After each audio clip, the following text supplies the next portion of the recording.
Holy cow, we're live.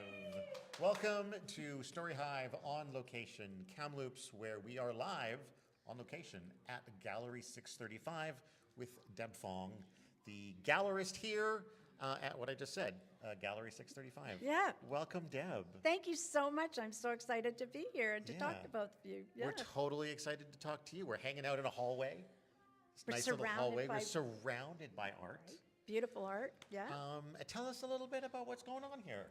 So this particular show is called Petals and Possibilities.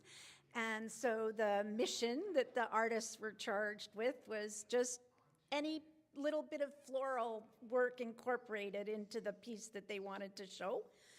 We were very careful to say we don't need floral extravaganzas. We were not expecting that. But as long as in some way, shape, or form floral came up in the work, it was ready for submission. Wow. Yeah. I was going to say, do you come up with the themes?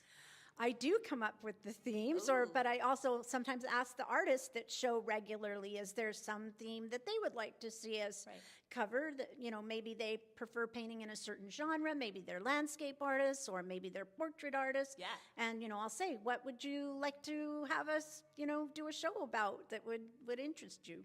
Petals and Possibilities. Petals and Possibilities. I love that. So how did you land on that theme? What inspired it?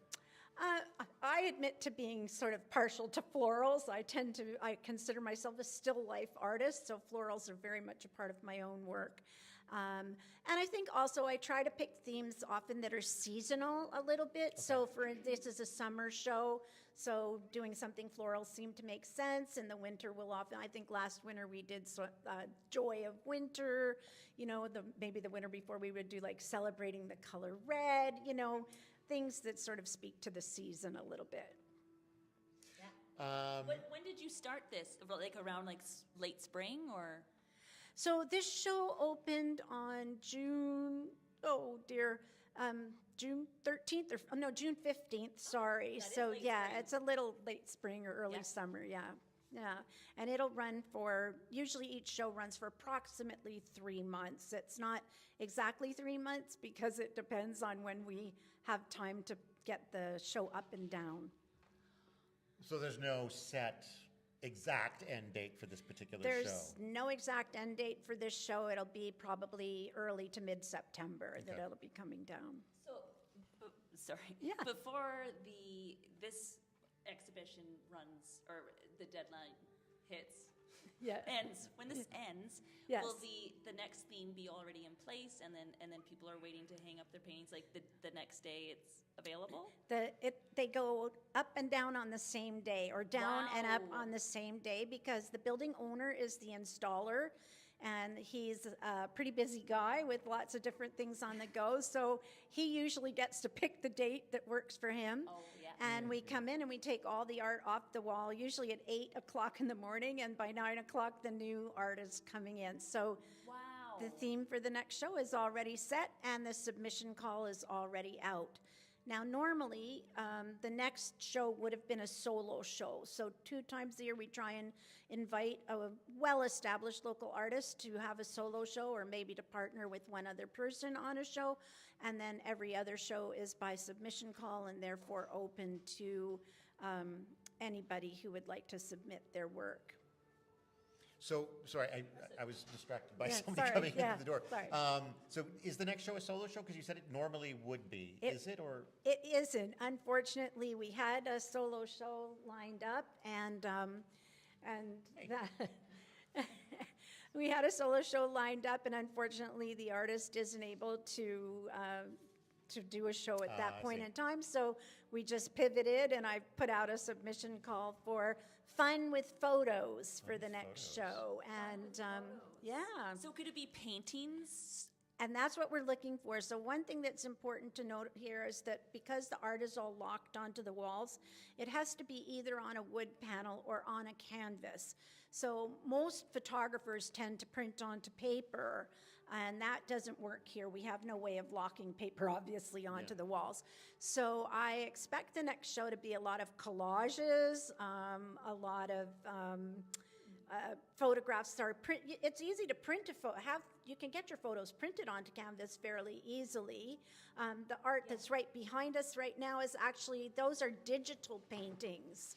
Oh, really? So yeah, so they are painted, but on a computer. They're not AI. They're not AI generated. They're completely original work. This is a young artist, Emma Papalardo. I love her work. It's really fun. It's very painterly. Yeah. But yeah. I just thought it was acrylic when I saw it. Yeah, no. Wow. Yeah. Yeah. So I assume she would be using like one of the devices with a pen or A something. tablet with, actually. then you can use like brushes with your tablet, and stuff. Yeah. Way better than Microsoft Paint. There you go. Yeah, she's using You a. miss a line and then it goes blue everywhere. Yeah, just got to keep your hand over the undo buttons. Yeah, she's quite accomplished it.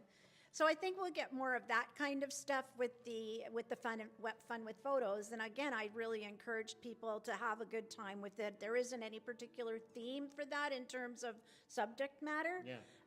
And also, we always try and encourage both representational art and abstract art. It's all good. Yeah? Yeah. So, I had one. so if you said the call has been put out, like, is that Yeah. open to like anybody It is. or? It is absolutely open to anybody. I have a mailing list of people who are, who show here regularly or who have expressed an interest in being on the mailing list. So the call goes out to them, but it also always goes out in the Kamloops Arts Council newsletter. So they've been lovely and supportive of Gallery 635 and always place our submission calls and our show notices in their weekly newsletters. That's so. awesome. Yeah, and this one I'm hoping going to try and get in touch with the Kamloops Photography Club as well. Oh, yeah. And hopefully they might have some interest from their members in participating in this show. On our mailing list as well, of course, now the art department at TRU is not the same anymore. It's sort of gone, but most of the professors that were part of the art department, they get the notices too, and they'll often post it up on the TRU website and stuff like that. So we try and get the word out pretty generally. However, we do want the artists to be kind of local to Kamloops. I was going to ask what the requirements were if they had to be Kamloops local or what. Yeah, they don't have to necessarily be Kamloops residents, but we want them to have some sort of ties to this region. So we have, in this show is quite a well-known local artist, Jo Petty. She has 2 paintings in this show, and Jo lives in Ashcroft. So, we're not going to split hairs. We've had lots of artists from Salmon Hair. Yeah, Salmon Set an Arm, exact Merritt. kilometer range. And sometimes we've even had out-of-town artists, but maybe people who grew up in Kamloops or who have strong ties to the community, and we're fine with that as well. Yeah. And so then, like, on the off chance, if there's somebody watching who maybe wanted to speak something into the next show, how would they go about learning more? So it is in the Kamloops Arts Council newsletter, which you can look at just by going to their website online. And you can Google them, Kamloops Arts Council. And they can also contact me, and I'm just easy to reach at deb.fong@hotmail.com. I have no problem giving that out. It's pretty straightforward. It does a little bit, Yeah, they should put Gallery 635 in the subject line, and then hopefully it doesn't go into my junk. Although I do try to check my junk regularly to ensure that they're getting some coverage. Do you have, like specific size that you're looking for? Like, is there too small and too large? That's a really good question, a very important question here, because as you can see, the walls down here are cement block, and so we're trying not to drill, a million holes into them. So we give preference to art that is 36 inches in length. Okay. So up and down. We're not so worried about the width of it. We've had, it can be 2 feet wide, or it could be 4 feet wide, or 6 feet wide.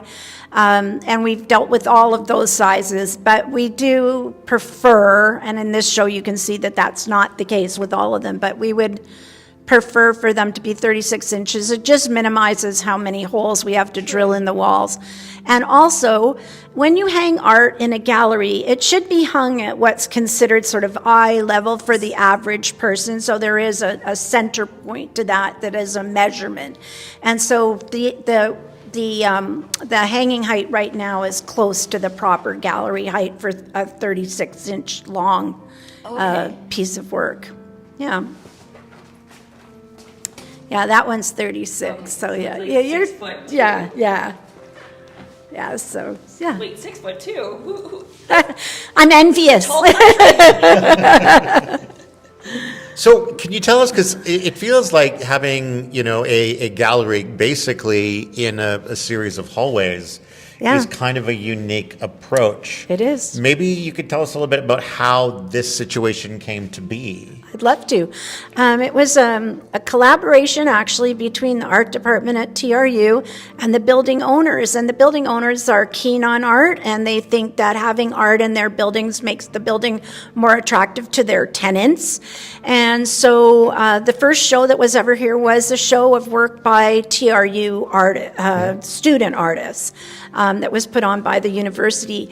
And at the end of that show, just because it's hard to keep student art kind of moving through the gallery, that, it was kind of a one-off, but the building owners liked it so much, and they're very good friends. I'll be blunt here. They're very good friends with my husband, and they knew that I had just and they knew that I was an artist and that I had just finished doing the program at TRU as a second career, or maybe a third career, and so they asked me if I would be interested in running a gallery here, and as I was terrified to do it. However, I'm so committed to art, and I was lucky enough to grow up around art, and I think when I was little, I always thought I would grow up and be an artist, and it took me late into life to get there. But I want other artists in town and in the region to have the opportunity to show their work, and there aren't a lot of opportunities available. My mom has tons of paintings. Oh, and lovely. I'm like, Mom, please, let's sell them. Oh, she did for have sure. her stuff in a gallery, and she focuses mostly on still life. Like, she'll pose plants and teacups and apples, and then she'll, with her crappy digital camera. I love that. Yeah, I love it for sure. She should submit her art. She There could you have go. she could have submitted it for Petals and Possibilities. Only she done, yeah. There you go. How long have you? First of all, why were you so terrified? I have to admit that I love painting, but it had never occurred to me that I would be sort of curating art as a gallerist, right? And it is, I think, a skill, and not a skill that I had learned in art school particularly. Right. And so I've been privileged to to go to many famous museums around the world, and that is a big privilege. And so the first few times that I did it, I thought, I want to make sure that each artist has their work shown to the best advantage that I can give it, and I found that quite intimidating. I still find it quite nerve-wracking, not so much on solo shows, because the artists can come in and help and decide how they want their work shown. But on these group shows, and because even though I've seen the photographs of the art, when you actually see the art in person, You don't necessarily get the scale or...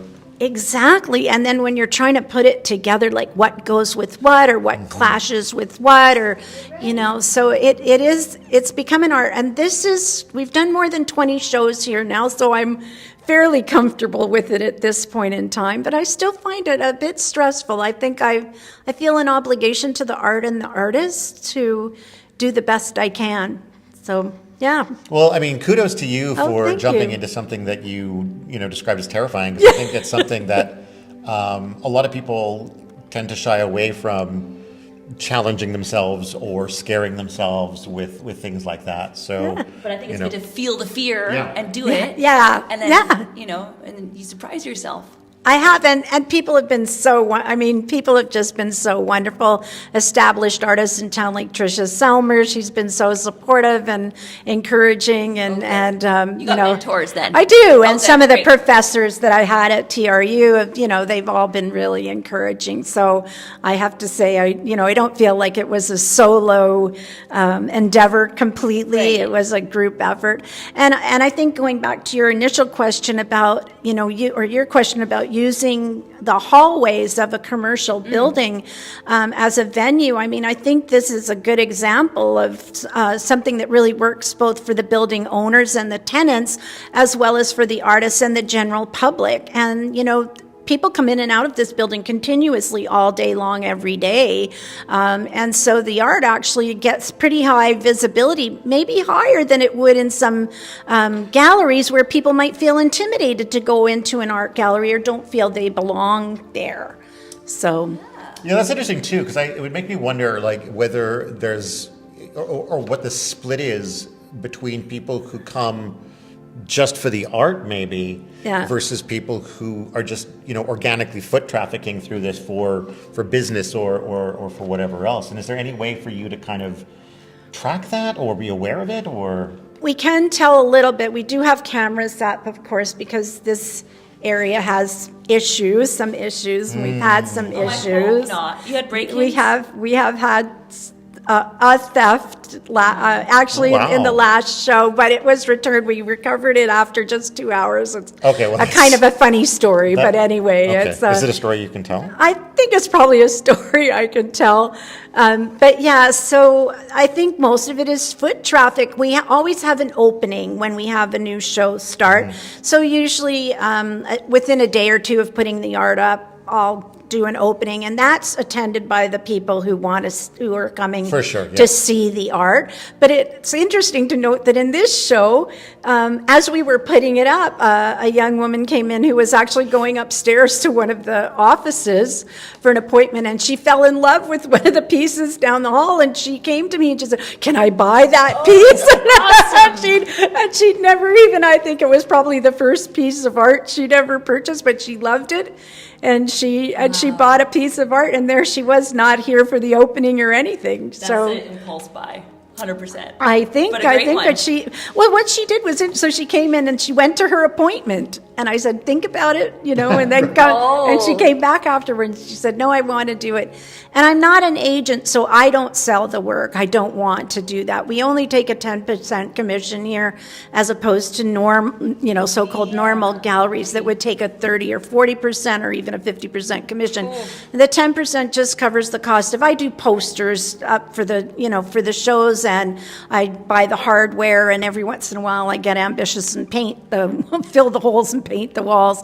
So the 10% kind of covers those kind of costs. But yeah. When you say you don't sell the art, is that in reference to like a more, I don't want to say aggressive necessarily, but like a more forward sales approach? Is that what you mean when you say you don't sell the art, or? I mean that I'm not the agent for the artist, so I have no ability to take payments and then I guess I could, but I don't take payments and then pay the artist. So what I do is I put the purchaser and the artist in touch with each other, and then they work out the financials, however, and then the artist pays me 10% once the art has been paid for. Right. But as far as like if somebody saw something in here that they wanted to buy, you would be the first point of contact. Absolutely, for them, And you'll see around the gallery in a couple places there's signage that says if you're interested in purchase. Most of the work is for sale. A few pieces aren't. The artists want to hang on to them, but they want to show them. So in those cases, they're marked NFS, not for sale. And if you see a piece of art with a red dot on the label, that means it has already been sold. So, yeah. And then there are a few little caveats to showing your art here, of course, and that is it has to be business appropriate, which, is also something that's interesting in the art world. You don't want to censor art, I think, for the most part. But I think the artists here understand that, there are people coming in for medical appointments or whatever, or just moving through the building, and we want it to be attractive to the tenants and inoffensive to both the tenants and anybody and the public that would walk through. So that's a little bit different maybe than, say, the Kamloops Arts Council galleries or the Kamloops Art Gallery itself, which has a bit more leeway to show things that are perhaps a bit more controversial or, a bit more risque. Yeah.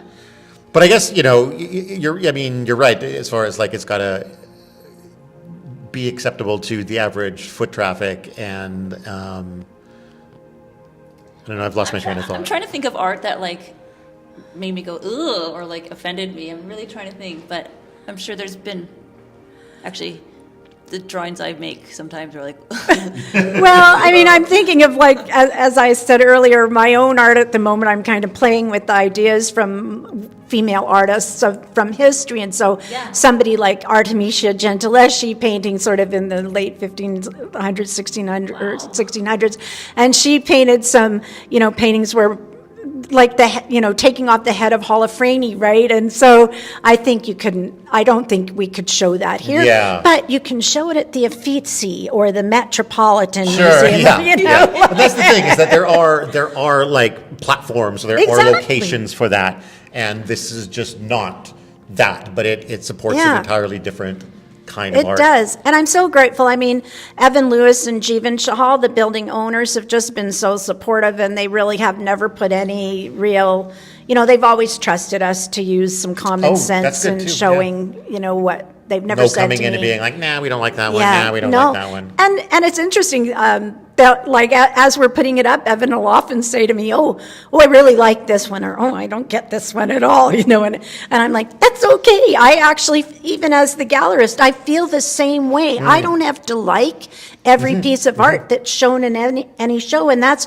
one of the reasons to have a jury choose work, because, for example, I personally am not a huge fan of really abstract art. I mean, I can look at a Jackson Pollock dripping painting and appreciate that, but it's not my thing. I mean, I collect art. I have a lot of art at home. Don't have anything like that, and I'm not planning to add that to my collection. But I think it's important for people who like that to have an opportunity to see that, and it's important for artists who prefer that style of work to work in their chosen, style. So, and I think there's a benefit in a case like this for there to be variety. Absolutely. For it to not just be kind of not a cookie cutter necessarily, but the same kind of thing all the way down the hall. Yeah, and the solo shows tend to be a bit more like the last show that we had was called Herd Mentality, and it was by Rick Juvenville, and he's a local artist, and he is just fabulous, paints these fabulous cows. I don't know how he does it, but every cow has a personality all its own.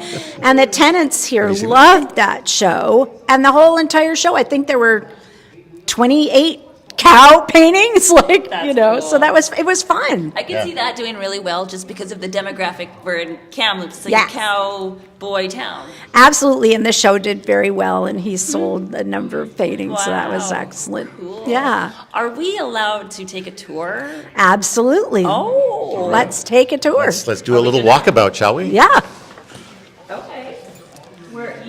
I'll follow you. Okay. All right, well, let's start down here at the end of the hall. As you can see, as we go, how, you're trying to make colors work together and styles that might be quite disparate, but they still work together. So this is sort of a very contemporary style of so this one, that's Harmony Rain. She works at TRU, and that one's not for sale. She's a very personal painting. So this is This is Jo Petty from Ashcroft, and her work is quite sort of, I would say, a modern take on a floral, and yet here is Parm Armstrong's work, and her work is, a much more traditional take on a floral, and yet I think they work really well together. How do you define traditional versus modern, though?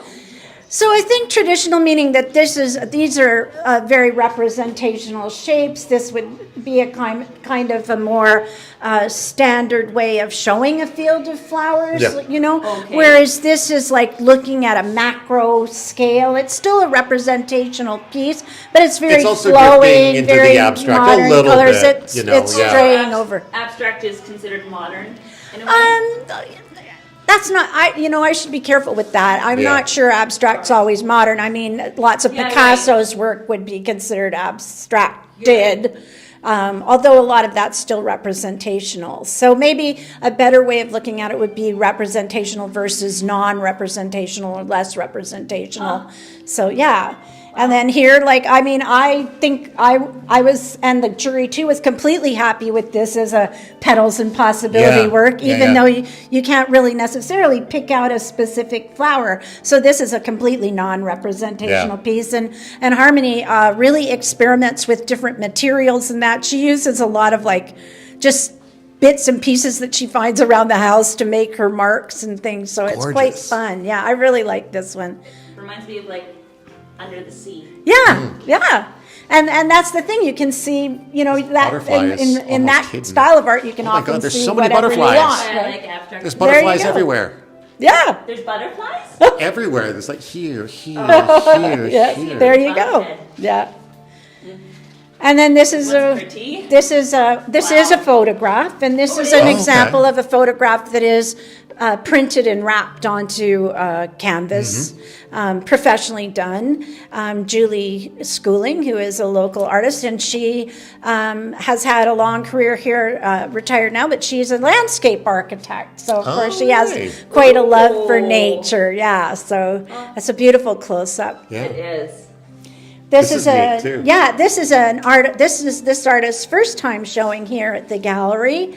And I know that, this is quite an interesting work. And I think this is a good example of where I didn't expect the work necessarily to be very floral. It just had to have some reference to floral in it. And it's called Because Normal Sucks. Yeah, Because Normal Sucks, which is a great title. I totally relate to that. Right? Yeah.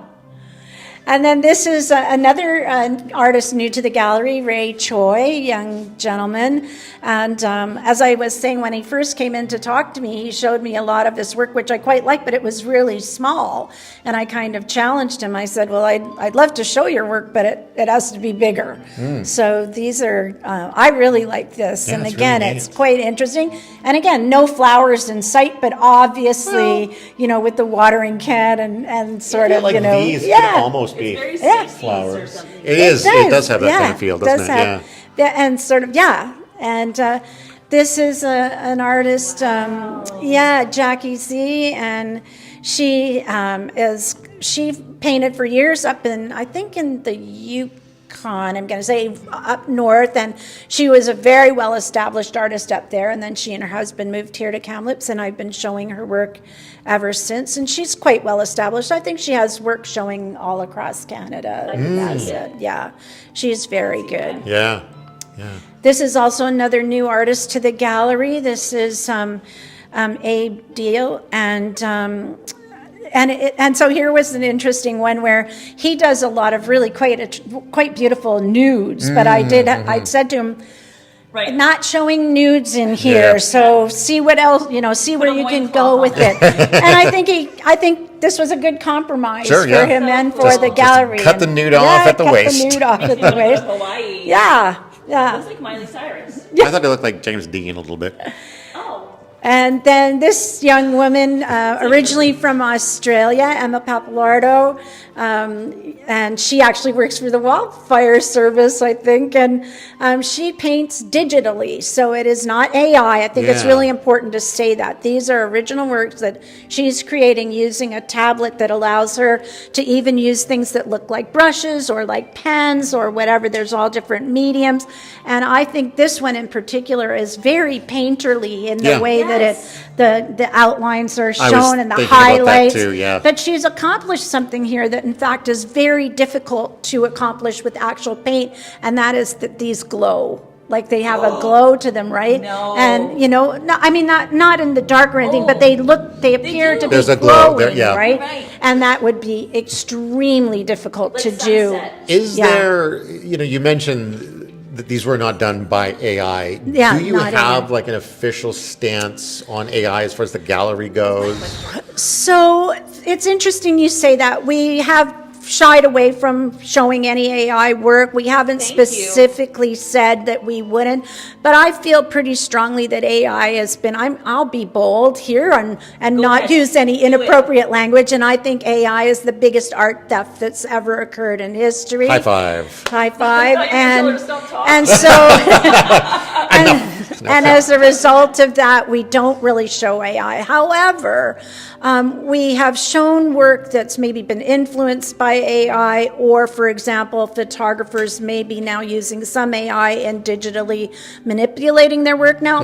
Now, photographers have digitally manipulated their work now for years, I'm not sure whether I really have a big problem with that. And for the upcoming show, for the fall, the Fun with Photography, I have specifically said we will consider for this show that it's okay to use AI as long as it incorporates some original work. So whether the base photo is your original photo, or whether you're creating something with AI and then collaging some of your own work onto it. Because I'm curious, to be honest. Yeah. What people can do or what people might do, yeah. So when people use AI, do you require them to mention it? So this will be the first time that's happened. So they have to say that when they send their submissions in to me, they have to tell me the title of the piece, the size of the piece, the medium. So they should mention when they talk about medium that it's AI, if they're not using like a paintbrush or something. Like her work will say it's digital. Digital, yeah. You know, and then she has to, and then if it's for sale, of course, we need the price and the size as well. Right. So I am hoping, I think at this point, you can still tell most of it, but to be honest, I probably haven't seen the most sophisticated AI art. No, I guess that's not true. I've certainly seen AI videos of music and stuff, or I'm a big fan of an AI artist, I guess you would call her, Kelly Bosch, her name is, and she actually gave a TED Talk this year, which I would have loved to go to in Vancouver. She's very interesting. Her artwork is very original. They're videos, and they're completely created with her original music and her original ideas, but it is 100% produced with AI. She's very honest about it. She says what AI programs she's using and things, but I love to look at it, but I have some qualms. And it's also, of course, horrible for the environment, because a 5-minute AI video is probably taking enough power and water to, for Kamloops to run for. It's a very fine line. Like we want, the curiosity's there, but we're like. I know, right? Yeah. It's a tough one. The interesting thing, too, that I didn't even think about until I saw someone talking about this recently is the whole AI water problem, is that it doesn't actually require water. It requires cooling. Right. And for the cooling, it's just that is the cheapest method. Exactly. So it's ultimately it's capitalism rearing its ugly head again. Yeah. That if they were willing to pay a little bit more, we could have these same data centers with less of an environmental impact. Yeah, I hadn't thought of that. I mean, our house is cooled with, like, we run the air conditioning, but it's cooled with geothermal. Like, we're not using water to do that, right? Yeah. So, yeah. So moving along, another new artist to our gallery this time around, and I love this piece. It's just beautiful. It has such a strong impact. I think when you're working with this close detail, she's done a fabulous job on this work. Yeah. I could smell it. Right? Yeah. I always have little ants. Yeah, it leads a bee, right? And this one here is a work by Kasia Poor, and she won, I think not this year, but last year she won she came in second in the Kamloops Arts Council, their big art show that they do every year, and she won second prize. She was in my year at TRU in art school. We actually work collaboratively a lot, although we didn't collaborate on this. We paint on each other's paintings all the time. Oh, that's nice. And she is just a master at hands. Her fourth year project and stuff, and our hands are very difficult. Yeah. So she's mastered that. And I love, so again, when you're sort of curating or being deciding, I love these two together, because this tiny but still very detailed flower against the close-up, I thought worked really well. And the colors, interestingly, pick up really well, too, because there are lots of those purples and pinks in both pieces. Like the naked guy next to the beach. Yeah, right? It picks up. Like be bought together. And then this is Twyla's work, and this is Twyla, and she works a lot in copper and resin, and she shows her work quite all over the Kamloops area too, and up at Sun Peaks, and she's really accomplished at this. And again, another new artist this time around. And this was the one that the young woman who just walked in bought. This one, she just fell in love with it. So it's very detailed. It's so I'm going to talk to her at some point because I love how much texture that she's managed to work into this. And I think it's really a nice piece. Yeah. Yep.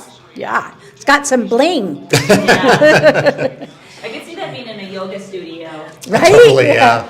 And then this is a piece by Joe Petty, which she did the one down at the far end. And this one is even more like abstracted, I would say, than the other piece. So again, you can see the shapes of the calla lilies, but it's not, it's not done really in a defined or very hyper-realistic way. It's done very sort of conceptually. So you can sort of see the floral in it, but in a very different way, say, than the flowers that we've already seen. This is another work by Ray Choi, and it's sold, I'm happy to say. A lovely, lovely piece. Like I Dream of Jeannie or something. Yeah, I think that's interesting, and I think it has some really, I love the use of the abstracted background, but then using the I think the chalk, or it's probably pastel. Pastels over the top to create, these two completely different surfaces and different shapes, and yet it sort of all works together in an interesting way. It really does. Very interesting work. So then we can move this way back again. And have a peek upstairs? Yeah, well, let's start. We'll have a quick look at this painting over here. This is a lovely painting by Lindsay Rempel, and she actually, I think, did most of the artwork for this year's Dream Home, if I'm not mistaken. Like as far as the art inside the home? Yeah, when they staged the house for showing, right? And I'm pretty sure that her artwork was featured in the house this year. Very cool. Yeah, it's really beautiful. It's again, and again, sort of in between the hyper realistic, but it's still a very defined. You can pick it out as and very vibrant. The florals, very vibrant. Wallpaper or a shower curtain or a pattern in a good way, like it. Yeah. It does. The dream of every artist to be on a shower curtain. I think wallpaper sounds like that, but I think that's beautiful wallpaper. I would take the shower curtain. Right? You wouldn't, totally. This is another piece by Twyla Lee Jensen, and this one is done with alcohol inks, which is kind of neat. It's a very different kind of medium, and I think it's probably on Yupo paper, which is a very interesting paper that's quite shiny. It's probably on Yupo paper, which is Y-U-P-O, Yupo. Never heard. And Yupo paper is kind of very shiny. It has a very interesting quality to the surface. It's the stuff, the artwork tends to sit on the surface rather than sink in. It also almost has a... Like laminated? No, it's almost more like a plastic paper, I think okay. I really like that. I don't know. Where would you get that type of paper, I guess? Any of the art supply stores will carry it, maybe not Michael's, but like Opus. Like, fun one. Vancouver. And this is, and in Kelowna. So Julie Flowerdew, this is paint tick, meaning that there's 3 parts to this, and they could be taken apart if you wanted to. They're 3 separate pieces that are put together, and this is a really neat worksheet. This is Karen Will, and what I love about her work is it's wood. Right. So. I love her work. It's very, very representational, almost like she's so detailed in what she does. It's from... I feel like I could... Who was the beautiful artist that did this? Oh, wait a minute. She has the same name as you. She does. No way. I love this. So this is my painting, and it's an oil painting. I love painting in oil. It just has, you can just do so much with it.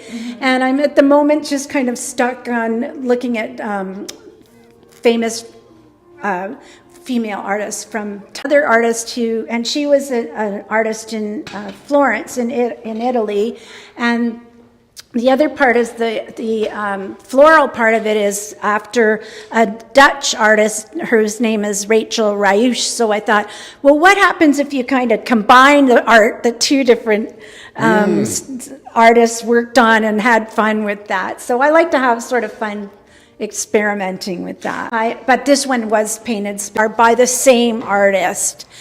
And Gee, watch your step there, Kelsey. really an excellent artist. Her art's just beautiful. It's big heart, the way she spoke, and very privileged to spend quite a bit of time with her the last few months of her. Fantastic. Yeah. I've always paintings while she was at the hospice. Wow. And so we had taken when she was in the hospice, and at one time this just makes me laugh. We laughed a lot, and I did get to spend time with her almost every single day. It was lovely. Like, she was lovely right till the very end. Did you know her for a long time, or this is like later in life you met her? Being in very close touch and things, but like if the hospital needed, they could come and pick them up, and that would really enjoy having the art, and so lots of the art would really enjoy having the art, and so lots of the art an agreement with that. So I have no idea whether that'll work or not, but I have spoken to the executive director, and I'm hopeful. I've given them some photographs of some that I think are exceptionally good pieces of hers, and I'm hoping that they might. So is that like as far as them to hold on to permanently, kind of as a, she being a Kamloops artist? Exactly. It would be permanent. It wouldn't probably be shown necessarily, but it would be in their vault. Yeah. Yeah. And I mean, she worked for many years actually at the Kamloops Art Gallery as I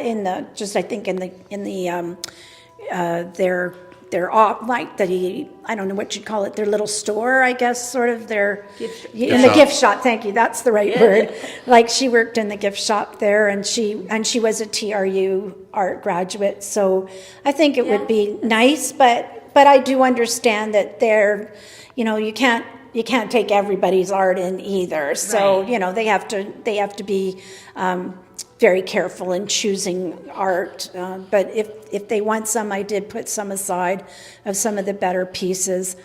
If these pieces are left at the end of this show and not sold, I'm not quite sure yet what they'll probably end up in, not hanging in my house, but in my store. Like, I have a storage space in my house for my own art, so it'll add it in. You base the decisions thinking of her legacy and her family, right? Very much so, very much so, yeah. Wow. I feel like her theme has always been flowers, right? Or did she ever do? So it was interesting because I always thought it was all florals, but when I went through and saw all the art that was there were actually some different ones that she had worked on that were quite a bit older, and I wonder if some of them were works that they had worked while she was in the school, like in school. So they had been a little bit more more abstract, actually, or more. It's less representational. But I think this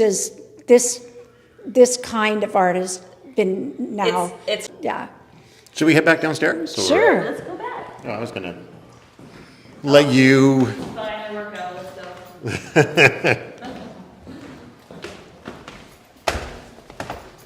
That is smart. Right? Final episode of the season. I'm finally planning ahead. We love you, TELUS.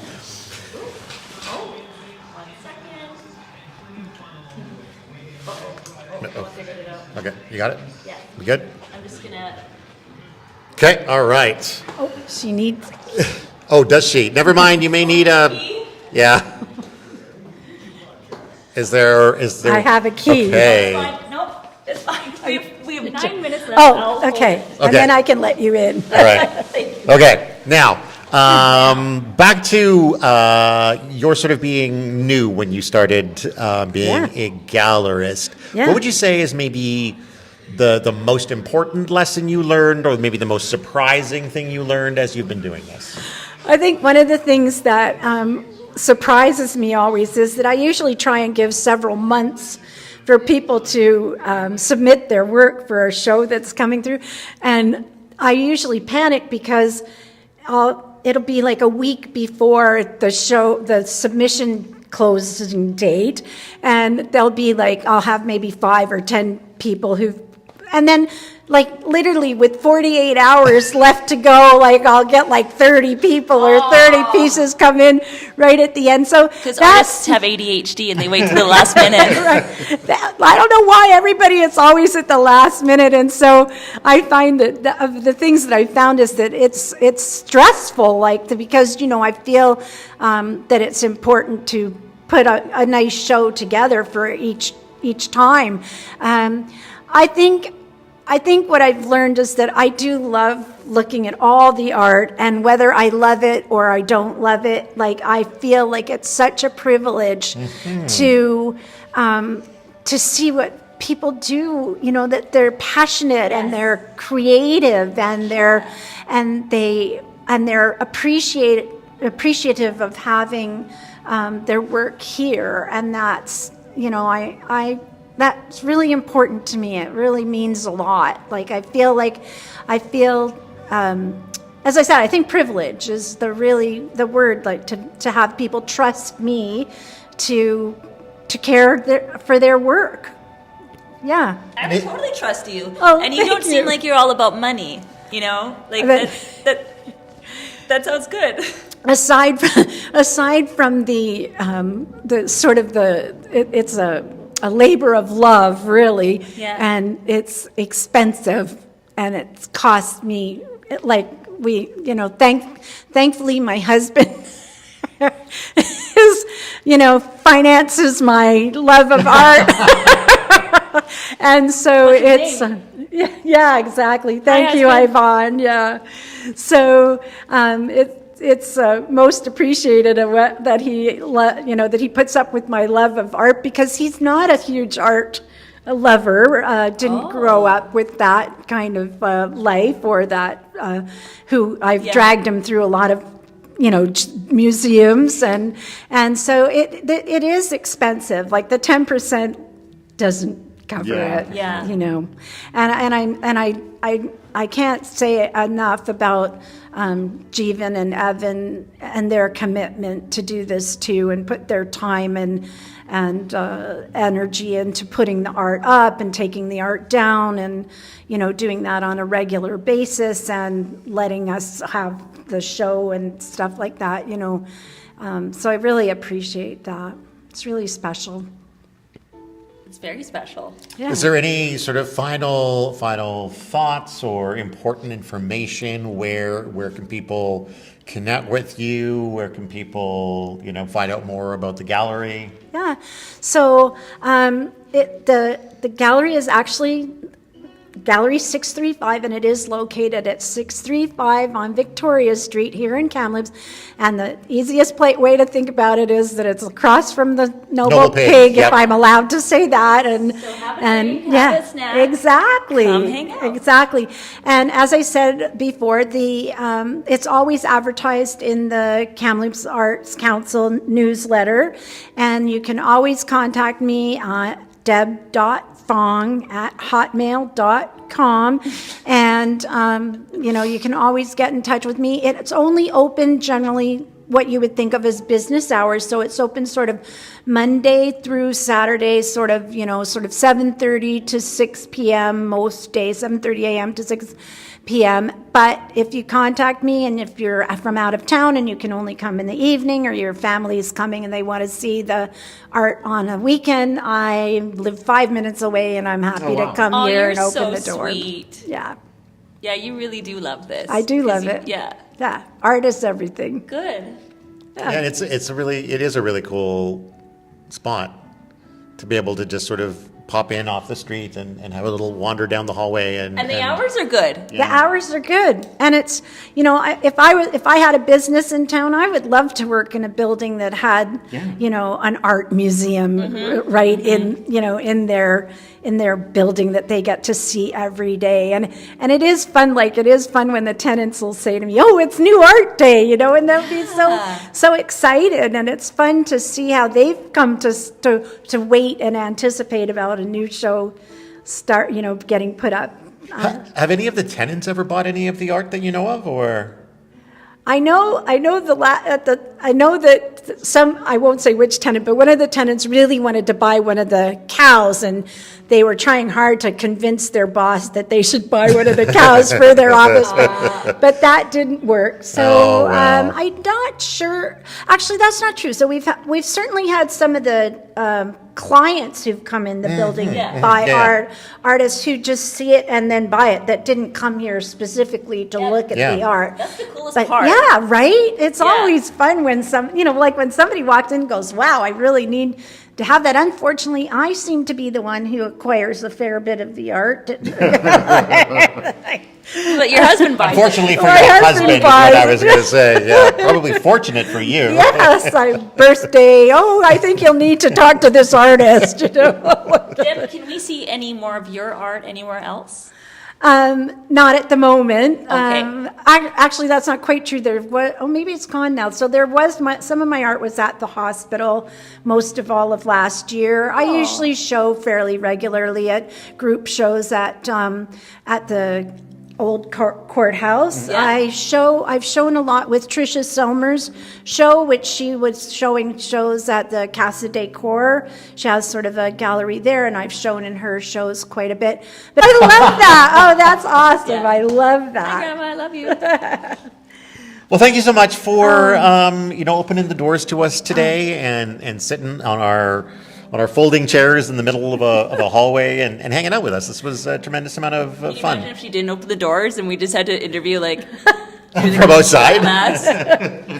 I really appreciate you taking the time to come and talk to me, and I've had a really good time with both of you. It's been awesome. And thank you, all of you viewers at home, for joining us on this season of On Location Kamloops, funded by TELUS STORYHIVE. Yeah. That's kind of a wrap, I guess.